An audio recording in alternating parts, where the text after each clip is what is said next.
সাধনদার ব্যাপারটা, যে মানুষটা আজ 2-2.5 বছর নেই, তাকে টেনে আনা অত্যন্ত কুরুচিপূর্ণ কাজ বলে আমার মনে হয়। সাধনদার স্বাস্থ্যটা পুরোপুরি আমার নজরদারির মধ্যে থাকতো।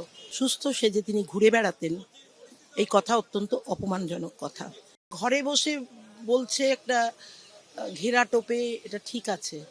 বাইরে বললে কিন্তু কি হবে, রিপার্কেশন কি হবে ভাবতে আমার ভয় করে।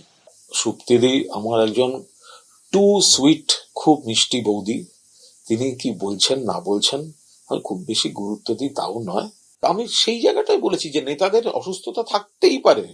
আরে মানুষ তো রে ভাই, রক্ত মাংসে।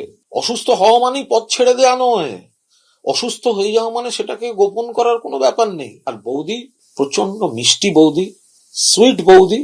বৌদিকে আমি খুব ভালোবাসি, তার বেশি কিছু বাড়তি কোনো রাজনৈতিক গুরুত্ব আমি বৌদিকে দিই না।